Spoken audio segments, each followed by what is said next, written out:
Hollow Knight, while not perfect, was certainly good enough to get people excited for its sequel. Silksong was actually so anticipated before its release that elaborate memes pretending to be announcements for the game became their own genre of post. Silk posts. Team Cherry had essentially announced the game and went radio silent for years. Award shows and first-party hype reels came and went, and every time with rumors that Silksong's release date would finally be announced, each of them obviously turning out to be untrue. The community's yearning for this game's release gave way to what could only be called a minor form of mass psychosis. After being burned so many times, people wanted new details so badly they just began to invent them. They're really funny, but nobody really believes these posts. Not for very long, at least. Deadpan delivery of the absurd or blatantly untrue is a time-honored online tradition, and despite the game's release, I'm happy to say that Silk posting remains alive and well. It's really difficult to overstate the hype that existed for Silksong. It drove people crazy. The release date announcement bent reality itself. Some other developers even cursed Team Cherry for not warning them about the hydrogen bomb that they were about to drop onto the industry. Of course, they were under no obligation to give any kind of warning, these were just bitter people who got unlucky. The game sold millions of copies and generated 20 times that in millions of dollars. The rapture came and went, and we're all still here. So, how good is it? Well, get comfy, there's a lot to talk about.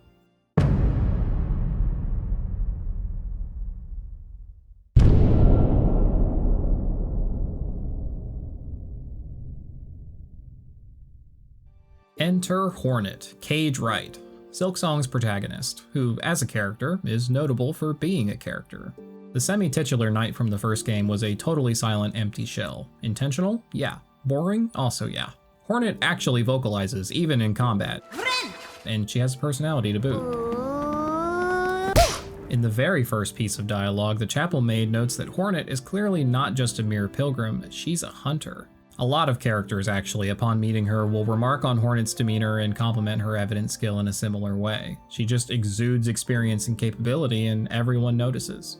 Hornet, for her part, is nearly always cordial in her exchanges with the various characters, having no doubt to her own abilities, but remarkably little ego to match. She's told that she must be very special to be brought here from so far away, and she simply says, some may once have seen me so. She totally downplays her nature as a temporarily embarrassed demigod, with that other half being an extinct race of powerful silk-manipulating weavers. Definitely special.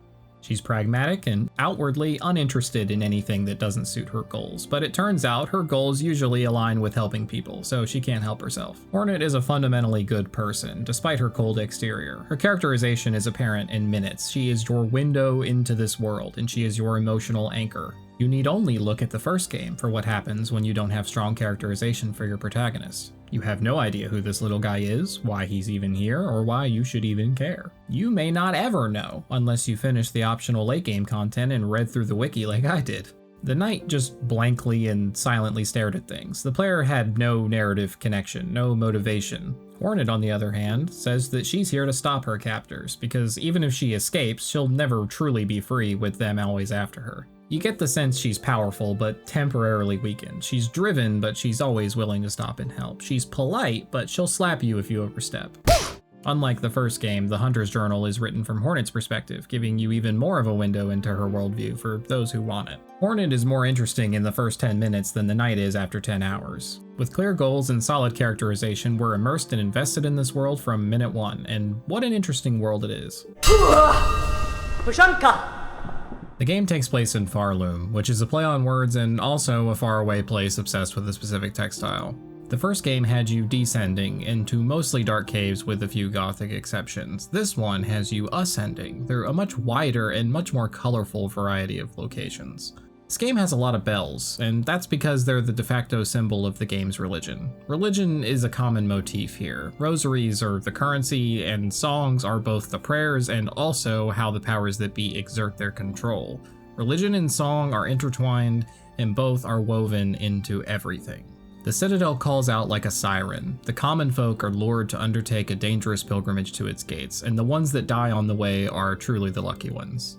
It's pretty typical for this kind of setup to portray all the pilgrims as being just mindless drones who unquestioningly follow doctrine, especially when it's not in their best interests, and that is more or less what's happening here, but Silksong does make a noticeable effort to humanize a lot of the pilgrims.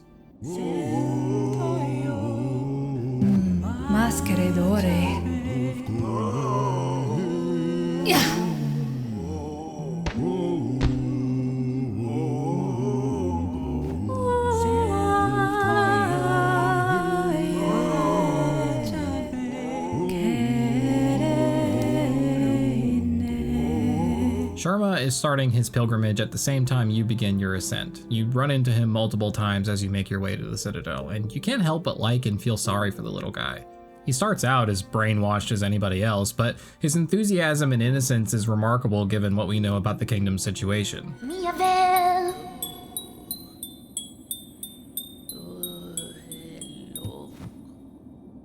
He does eventually make it to the Citadel, and when he realizes the truth that the place isn't actually all that great right now, you encourage him to help tend to the wounded, and he even becomes the keeper of the first shrine. His arc doesn't do anything for the story, and it doesn't really serve any thematic purpose, but what it does do is it endears you to these people. They're who make up most of the kingdom, and these pilgrims are who you're protecting when you ultimately choose to save it. What are we saving them from? Well, God, obviously. A higher being that is the primordial source of all Silk and the object of worship in Pharloom. You see, the titular Silksong is how she spreads her influence, figuratively, but also probably literally wrapping it around the hearts of everyone she can get her claws on.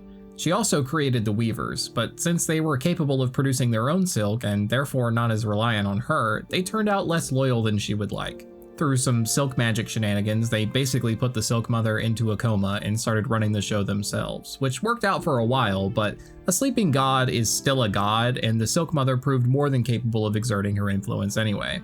She wasn't too thrilled about the betrayal, to put it lightly. The Lucky Weavers fled the kingdom, and what follows is total societal collapse. Anyone with so much as a strand of Weaver DNA is captured and dragged back to Pharloom for consumption, and everyone else is turned into a zombie puppet hung either literally or figuratively by silken strings. As a half-god, half-weaver, she's the tastiest snack for a power-hungry Silk Mother, so Hornet gets dragged to Pharloom too. You can see where the title comes from, it's pretty fitting. The world has this musicality that never lets you forget. Metal always rings out in pleasing tones, characters are usually heard singing before you ever see them, which also doubles as a great way to make sure the player doesn't miss them, and a major upgrade that you get is just the ability to play your needle like a stringed instrument.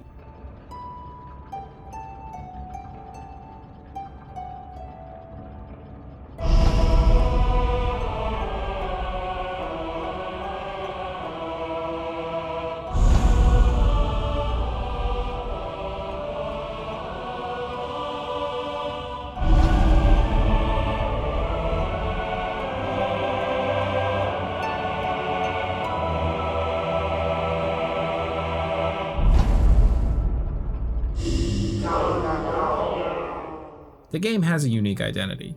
There's something to be said for the lore and world building too. It's definitely interesting, but the game is pretty hesitant about actually giving you any straightforward details, so as you're playing, it's mostly just a vague mess of cool sounding concepts, and nothing of note really happens until the very end, but we'll burn that bridge when we get to it. I'd wager if you asked Hollow Knight fans what their favorite part of the first game was, a lot, maybe even the majority, would say it's the vibes, it's the atmosphere. The game's art direction does help somewhat, but it's honestly more cute than sad. But I'd actually make the argument that the music is the real load-bearing pillar here.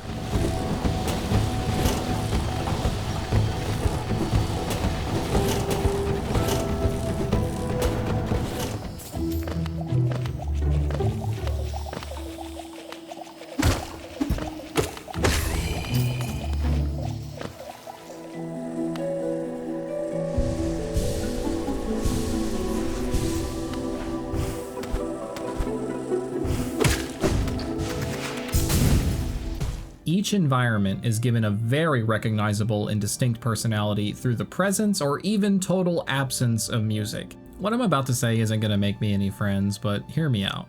There's something wrong with Silksong's music. That's not even strictly true. When it comes out of hiding, it's pretty good sometimes, but it often doesn't feel very inspired. It ends up sounding like a generic film score most of the time. I am perfectly willing to admit I took Hollow Knight for granted here. I didn't love all of the tracks that they had for the environments, but most of them were way better than what we got here. Let's play a game. For those of you who've played Silksong already, try to remember which area this track belongs to. For those who haven't, try to picture the kind of place it brings to your mind.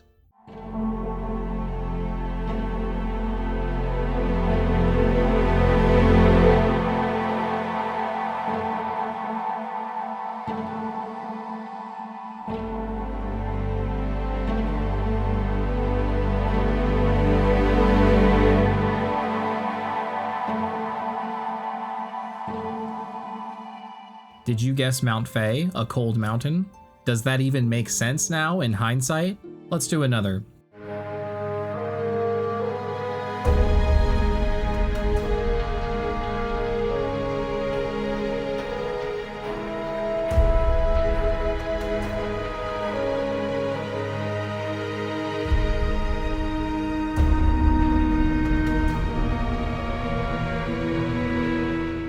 Did you guess a rusty, spiky, sewage, gross hellscape?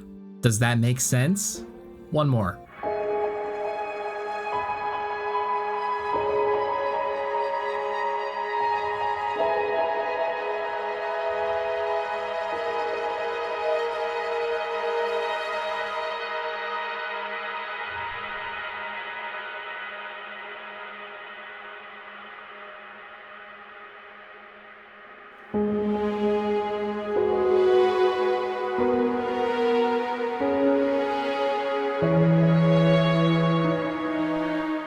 You can't paint a whole picture with just a song, but for a game all about it, I expect you to at least try to. There are some exceptions. The Choral Chambers is an angelic choir that is pretty fitting for the capital of this theocratic dystopia.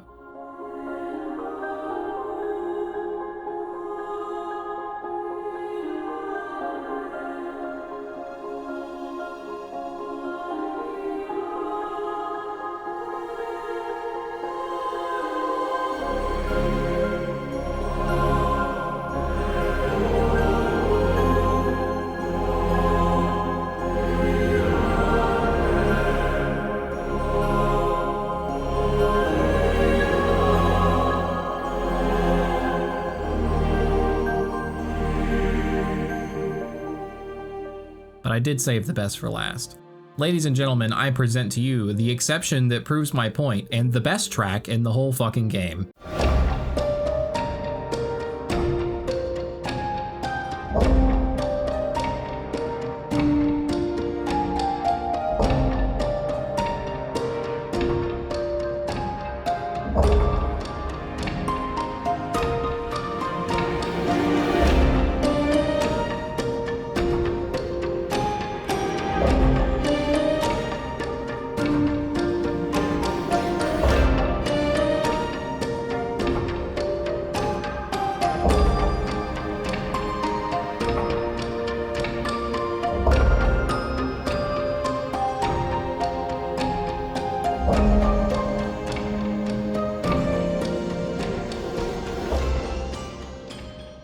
Cogwork Core is an absolute fucking banger. The predictable ticks of clockwork, the fucking mechanistic clack of machinery, it's all incorporated into the song, and it's just so evocative and perfectly suited for that one room that you spend just 2 minutes in. It's alone and all too brief in its greatness, and that's a shame, but it does mean that what I'm asking for is achievable. The best part is, for some reason, this track is one of the only ones that's at a decent volume. Oh yeah, the tracks themselves are also just too quiet, and they often disappear into the environmental background noise.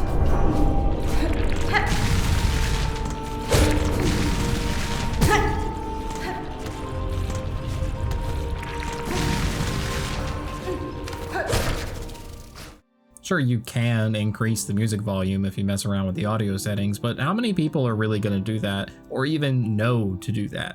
Do they deserve a worse experience?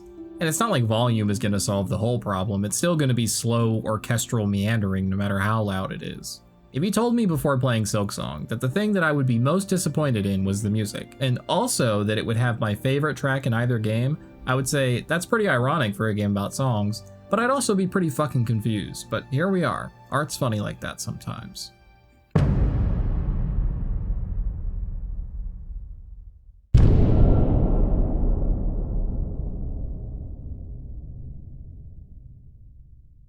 The world map's pretty big, with a large amount of distinct environments, each with their own unique color palettes and aesthetics, but more importantly, it's really well designed. Take a look at this map of the first game. You see how wide these regions are and the negative space they create?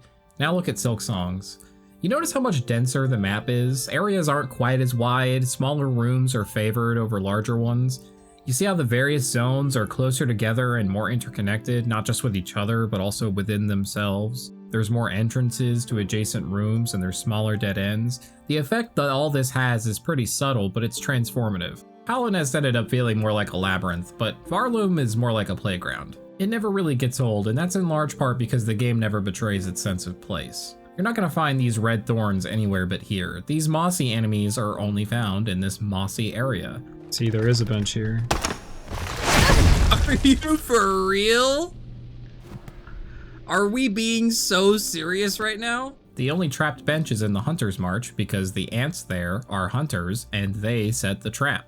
What this gets you is a visual and mechanical variety that lets this grassy area feel totally different to this grassy area, or this poisonous shithole to feel totally different from this one. Locations are given their own unique identity through their bespoke hazards and platforming opportunities. There's always a temptation to put every gameplay mechanic across the entire map in service to variety, but paradoxically, that even distribution would generate a feeling of uniformity, of sameness, which is the exact opposite of variety. Good level design is about knowing when to stop, and Team Cherry know that. This pole vault is cool for the first few times you do it, but it wouldn't be after doing it for 40 hours, so Team Cherry smartly limit it to this tiny corner of the map. If every location looked the same and had the same things in it, and you got through them in the same way, not only would that be boring, but it would make the world hard to remember, which is really bad for a genre focused on exploration and backtracking. So even when they do reuse mechanics, the aesthetics always change. There's no functional difference between these thorns and this bamboo, but because the bamboo only exists here, the area becomes that much more memorable. There's no difference between this bulb and this bell, but the bell looks and sounds completely different. They figured this stuff out in Hollow Knight, but they nailed it in Silksong. And there's just so many details that give the world so much color, like the ants crawling around in the Hunter's March that carry objects and bodies away, rosaries roll around like you would think, lootable quest items are extracted as a white glow, but physically they behave as you would expect. Scraps of fabric will slowly float down to the ground, metal pins fall straight. NPCs move, NPCs die, merchants disappear and need your help. The plasmium infection spreads through the wormways, changing and corrupting the enemies and the environment itself. It even penetrates the entrance to the nearby Weaver Nest. Events at the start of Act 3 cause black tendrils to appear everywhere, which means enemies get buffed with extra health and void damage, not to mention the periodic ominous screams that can just happen at any time.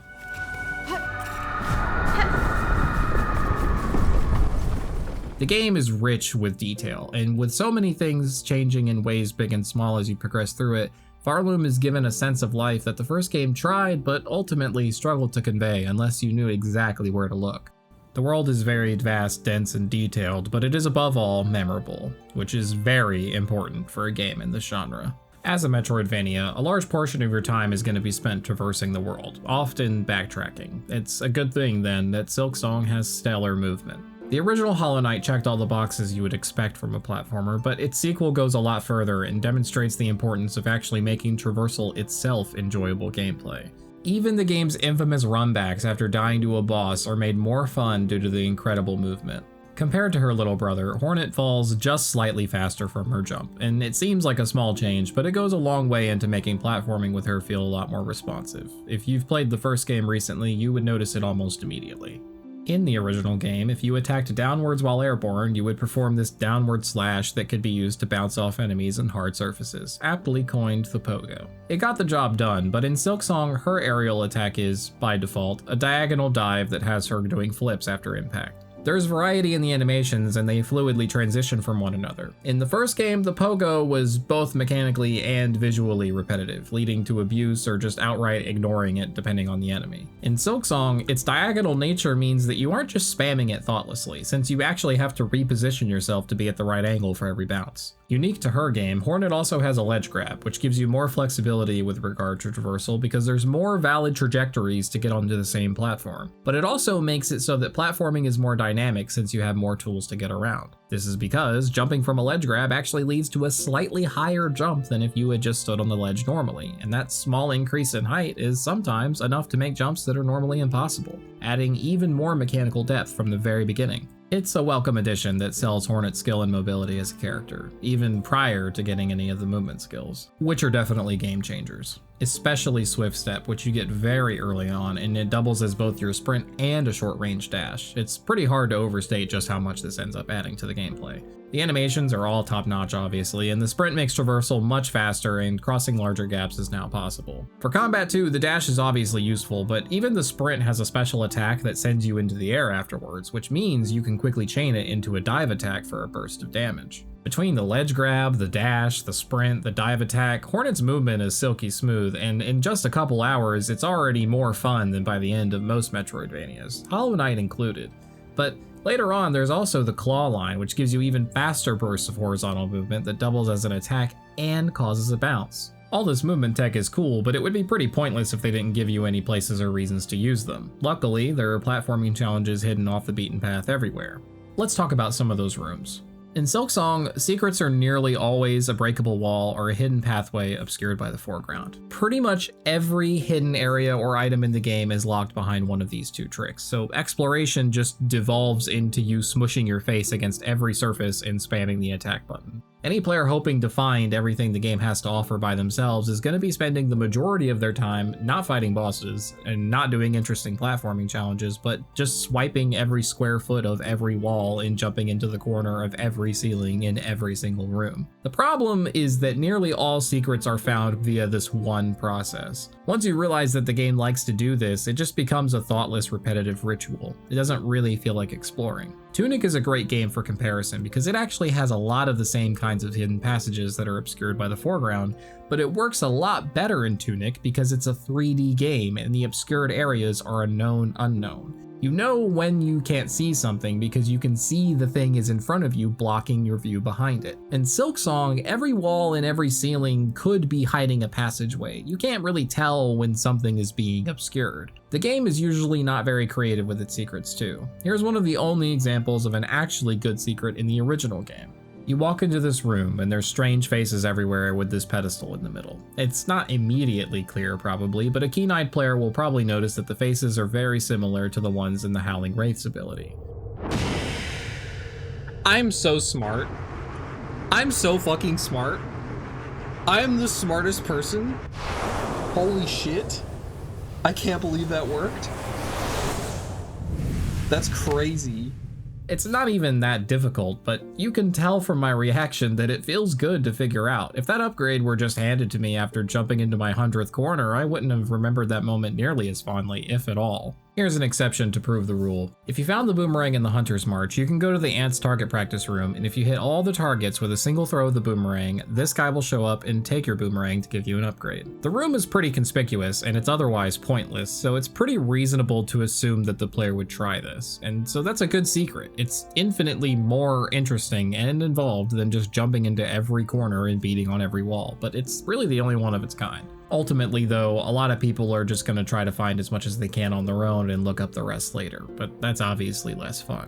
What really bites, though, is that these secrets are just as often small things like fleas or mask fragments as they are entire regions with boss fights and their own secrets, so you really do have to look everywhere. The recursive Matryoshka doll-esque world design does make Pharloom feel more mysterious, I'll give you that, and every corner hiding potentially the entrance to an entire region has a certain appeal.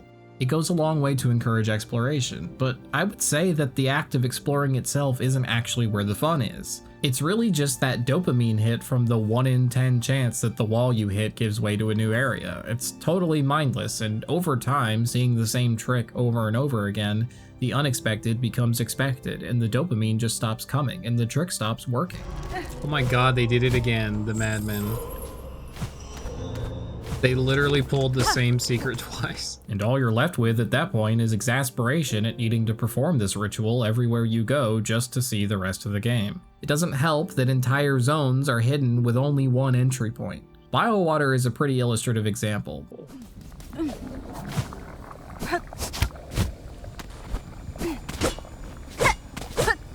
No way, dude. No way. No way it's nothing. What?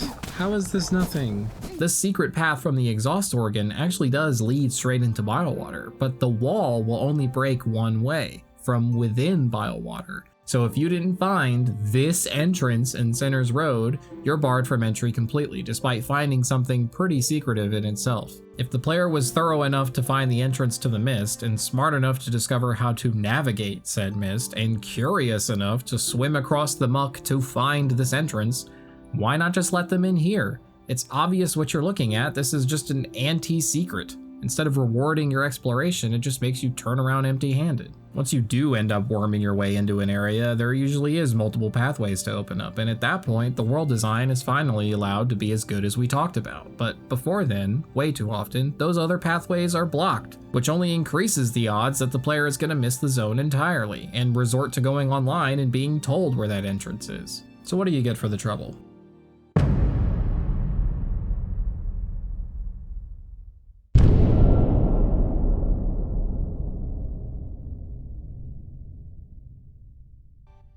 Most of the time you're going to find something silly like a flea or a generic stat upgrade, but beyond that, sometimes you'll find a tool, and every once in a while you'll find a crest. The crests slightly change all of your attacks and have different options for slotting in the various tools. The tools themselves are divided into red, blue, and yellow flavors. Blue give powerful passive effects like faster healing or more range, and yellow grants effects oriented towards utility, like seeing your location on the map or automatically picking up rosaries, but red are actually consumable tools that you use for special attacks in combat. Put a pin in that for now. It's all pretty solid stuff, at least conceptually, and the crests themselves have themes, which inform what you can slot into them and in what proportion. Unfortunately, Team Cherry has never been very good at balancing player choices. The various crests that you find are no doubt interesting, but they're just too gimmicky, with downsides that are difficult to justify. The default Hunter crest has a great moveset, is tied for the most amount of sockets, and has a balance of all three colors, which makes it the clear winner for most situations as far as I'm concerned. And it also doesn't help that the Hunter crest is the only one that gets incrementally stronger as you find the other crests, which means that when you find one, you're not excited for the crest you found, you're excited for that incremental upgrade to the same crest that you've been using since the beginning of the game. Experimentation is also pretty discouraged because a limited resource is required to unlock most of the sockets on each crest, meaning that early on you're unlikely to switch just because you've invested everything that you found into one crest. Different players may prefer different crests, but the point is not that the default Hunter crest is overpowered, although it does have a lot in its favor. The point is more that once you land on something, there's a lot of reasons not to deviate off of it. I wouldn't say the tools are very well balanced either. The same 4 or 5 are pretty much the obvious choice in almost every scenario. Faster healing is so strong that you would never even consider taking it off, especially for the later boss fights. More range means more opportunities for damage and less chance of bumping into your target and taking contact damage, which is extremely frustrating. No way, dude, no way, no way, come on, no. God damn it. It sucks because by the end of the game, you're probably going to have 0 to 3 blue slots, so once you slot these 2 in, if you can, then you're really not going to have a lot of space left for any other decision. And sometimes that decision is made for you because fire damage is brutal, so you're gonna need the tool for that when you're in those areas, and maggot goop is pretty fucking annoying, so you're probably gonna want that tool for when you're in those areas. The yellow tools are basically the same story. Once you slot in the rosary vacuum and the compass, which are 2 things I think almost everybody is gonna use the vast majority of the time, you don't have lots of interesting options or space to use them. The dice are probably 3rd best, but their effect's pretty weak. The charms in Hollow Knight had the exact same problem despite being a much simpler system. They just gave you a point budget and they made each charm cost a certain number of points roughly proportional to their power. But in that game too, you had the same handful of rock stars that were costing all of your points, and so you really didn't end up experimenting very much. It's really just a balancing issue. It's clearly not the system's fault at this point. The red tools are somewhat an exception to this. The available options are mostly interesting and mostly balanced, but given the scarcity of the resource they use, unless you feel like grinding for shards, it's better to just stick with whatever you land on early and use it conservatively than to blow through all your shard savings trying to figure out whether or not you like the long pin, which yeah, you don't. It's commendably rare for this game, but this is an example of an obviously intentional but just bafflingly poor design decision. I'm not convinced it's even possible to balance the shard cost for tools as they're implemented in this game. It's always going to encourage undesirable gameplay if the cost isn't just a non-factor. Grinding resources isn't fun. Avoiding using the tools so that you don't have to grind for the resources also isn't fun. And if someone gets stuck on a boss and they blow through all their shards, now they have to grind. Who does this serve? You can beat the game just fine, mostly ignoring the tools, but that's a way less interesting game, but I think that's the experience most people are gonna have. And I would bet anything that I and everyone else would have experimented with more tools and had more fun if there just wasn't a shard cost. Team Cherry caught a lot of flack for the combat difficulty, but honestly, this is where they really fucked up. We've buried the lead enough, I think. Let's talk about this combat. It's pretty fast, much faster than the original Hollow Knight, at least to start, in part because of the new run ability, but also just because the game starts out faster and only gets faster as it goes on. With your tools, your silk skills, the claw line, the sprint, aerial attacks, charged attacks, you have so many valid options at any given time, and you often have very little time given to decide. This is in sharp contrast to the first game, which only had one moveset and like a couple skills worth using. I would say the most interesting change from the first game though is probably the heal. In the original game, you would heal each mask of damage one at a time. This often meant that you would take damage and then immediately try to heal just in time to take more damage, which puts you in this weird, awkward cycle. There also just wasn't as many opportunities to heal since you couldn't do it in the air. Now you can heal mid-air and you heal 3 masks of damage at a time, but the cost for doing so is proportionally higher. This means that you're healing less often, but it's more important that you actually get it off when you do. Healing less often means you're going to have more nail-biting moments where you're just one hit away from dying, and you have to keep on attacking the boss to earn your opportunity to heal. Aggression isn't just rewarded, it's borderline mandatory. It's really hard to overstate just how much more fun this makes combat. The claw line is extremely powerful and lets you close the gap while dealing damage, but that proximity it puts you in also puts you at greater risk of taking contact damage, which can be really frustrating, especially on the bosses that don't telegraph their movement very well. How fitting that unavoidable damage was the thing that did me in. Most of the later bosses are pretty fast and jump around the arena just as much as you, and a lot of the later ones will even block your hits outright or just parry you.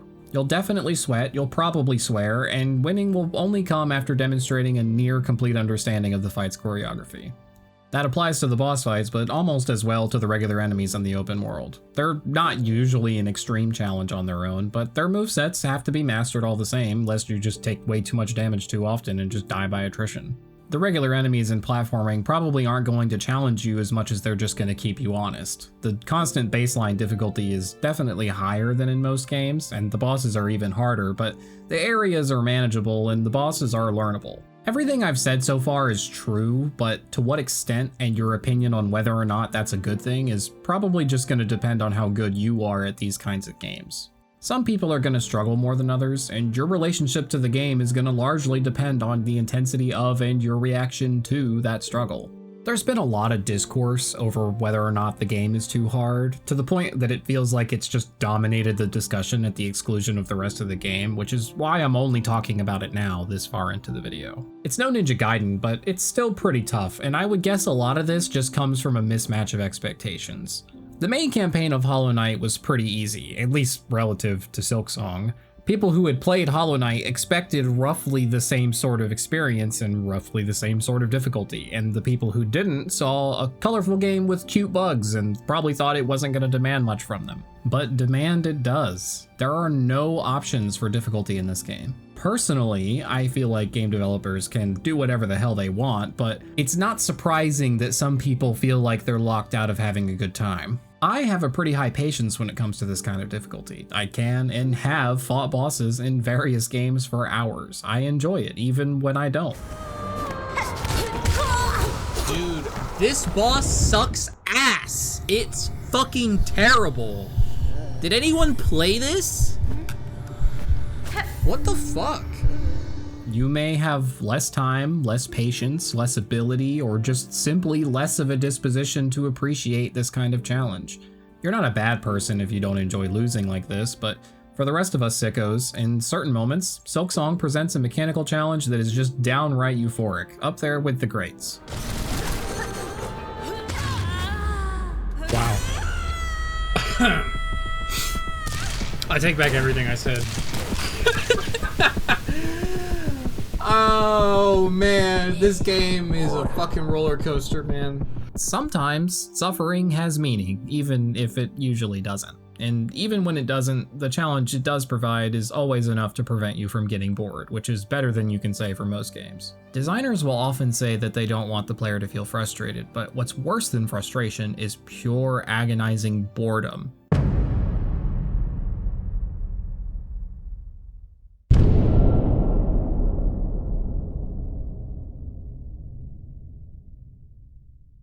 Under normal circumstances, the player fights the Silk Mother and gets what is obviously a bad ending. Not bad as in poor quality, bad as in you just become the villain. If you've been paying attention, you'll probably have noticed that the game divides itself into acts. In fiction, acts almost always exist in sets of at least 3. So between the dour ending and the knowledge that you're still only in Act 2, the player probably suspects there's more to do. True. It's very likely the player has not found everything available up to this point. To see the end of the story, you have to complete basically all the side content.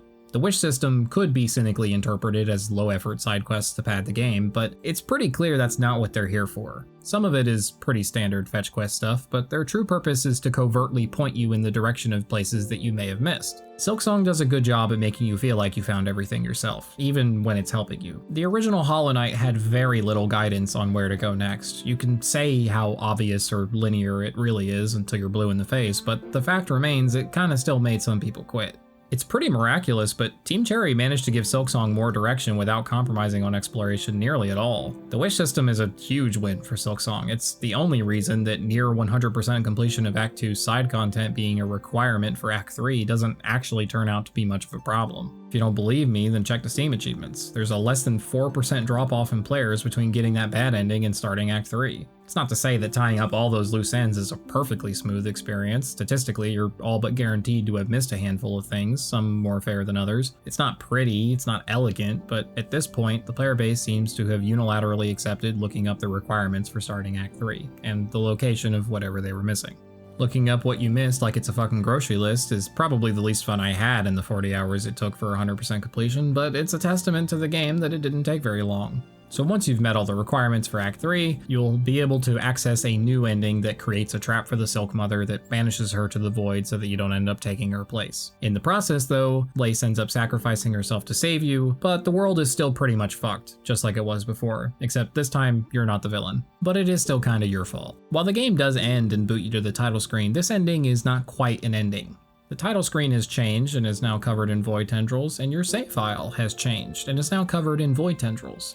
It takes multiple presses to clear them away, and the file just has 3 question marks. It's a pretty cool moment, slightly dampened by already knowing that obviously we still had more game to play, it's still only in Act 2 and all that. The effect is less of an oh wow and more of a oh neat. Hornet awakens from her nap and things are pretty bad. There's void tendrils everywhere and a good chunk of the Citadel is just destroyed. If Pharloom was pre-apocalypse before, then it's firmly mid-apocalypse now, and that's made apparent everywhere from the environment to the enemies to Hornet's behavior. In a traditional 3-act structure, this is the low point of the story. It's the part where the hero suffers a major defeat. We banish the Silk Mother to the void, but now her death throes are destroying the kingdom. This is meant to represent the beginning of the protagonist's self-actualization, the cause for the defeat usually being connected somehow to the fatal flaw in the protagonist's character. And overcoming this flaw is what gives the power to ultimately succeed in their quest.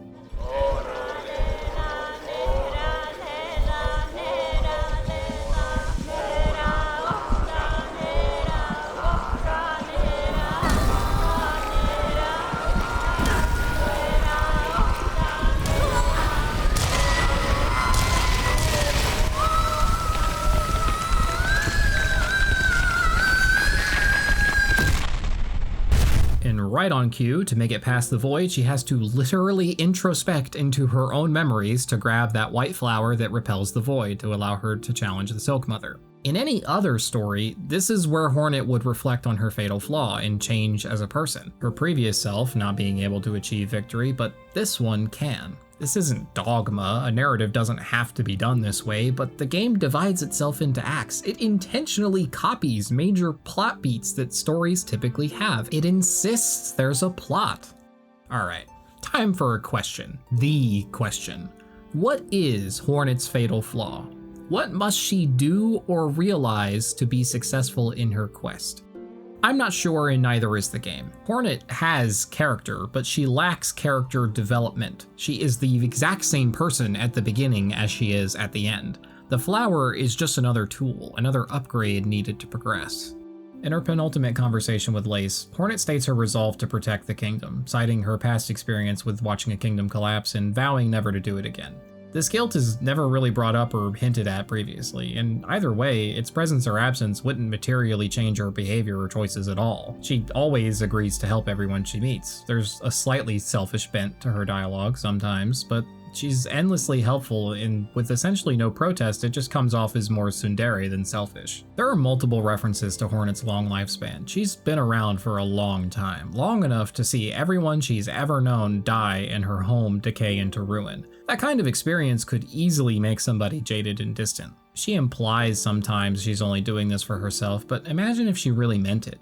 Imagine if she refused to help others, maybe only doing specific tasks if there's a sizable reward promised, and slowly, over time, she grows closer to the various people she meets along her journey. Maybe she agrees to do more and more for less reward, and when Lace, who Hornet thought to be her enemy, sacrifices herself to save you, it makes Hornet reflect. Her goal is achieved, sure, the Silk Mother is dealt with, but the kingdom's gonna be destroyed, but she got what she came for anyway, she can just leave. But she doesn't. She chooses to stay.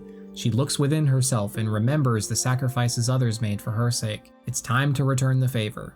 But that's not what we got. Hornet was always a good bug. Lace only saves you to spite her mother because she's a petulant brat. You descend into the abyss to do what you always would have done. Silksong's plot is just a hollow shell. Hornet's journey is defined not by her character, but by the tools she has available. I'm not a good writer. I'm not even a writer, but even I know they could have done better. They appropriate the elements of a story without actually writing a story. The game is less concerned with character development as it is just showing you its characters. They're a likable bunch, to be sure, but it could have been more affecting. It could have meant something. It could have been a story instead of just its mask. I like Silksong. I hope that much was clear. It's always a rare treat to be able to play something as well made as this. It's got fast-paced and challenging combat, it's well animated, satisfying movement, thoughtfully designed environments, endearing characters, a ton of personality.